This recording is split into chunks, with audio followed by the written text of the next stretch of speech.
Gayatri welfare cultural youth academy Rupakula Visalakshi charitable trust సంయుక్త ఆధ్వర్యంలో సిక్కుల మతగురువు గురునానక్ 551వ జయంతి వేడుకలు ప్రకృతి చికిత్సాలయం మహారాణిపేట ఆవరణలో ఘనంగా జరిగాయి. ముఖ్య అతిథిగా విచ్చేసిన ద్రోణంరాజు శ్రీవాత్సవ్ గురునానక్ చిత్రపటానికి పూలమాల వేసి భక్తి శ్రద్ధలతో పూజించారు.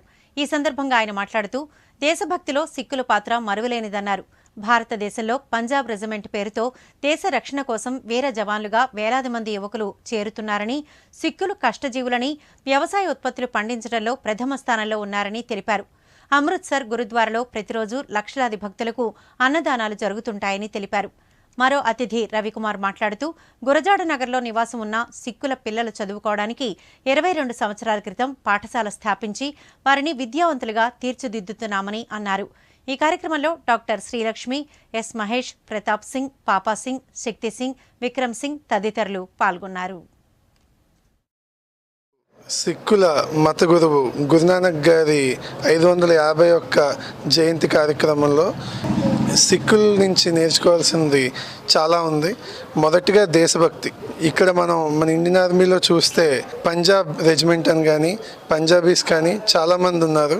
ఎందుకంటే వాళ్ళకి చాలా కష్టపడే మనస్తత్వం.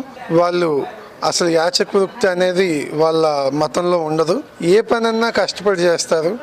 అలాగే ఇండియా నుంచి అనేక దేశాలు, యుఎస్ కానీ అలాగే కెనడా కానీ యూకే కానీ ఇతర దేశాలకు కూడా వెళ్ళి వాళ్ళు హోటల్స్ పెట్టుకొని అలాగే ట్యాక్సీ సర్వీసులని కానీ అలా చేసుకుంటూ ఎంతో పెద్ద స్థానాలకు వెళ్ళిన వ్యక్తులు కూడా చాలామంది ఉన్నారు. మనం ముఖ్యంగా ఇండియా అనేది ఒక భిన్నత్వంలో ఏకత్వానికి నిదర్శనంగా ఉన్న దేశం. అందుకనే ప్రతి మతం నుంచి మనం నేర్చుకోవాల్సిన విషయాలు ఎన్నో ఉంటాయి. ముఖ్యంగా సిక్కుల విషయంలోకి వస్తే వాళ్ళ మంచితనం, వాళ్ళు ప్రజలకి ఎప్పుడు భోజనం పెట్టి వాళ్ళని ఎవరిని ఆకలితో ఉండకుండా ఉండాలనేది వాళ్ళ ప్రథమ ఉద్దేశం. నివర్ తుఫానుతో రాష్ట్రమంతా అల్లకల్లోలమైపోయి రైతులకు తీవ్ర నష్టం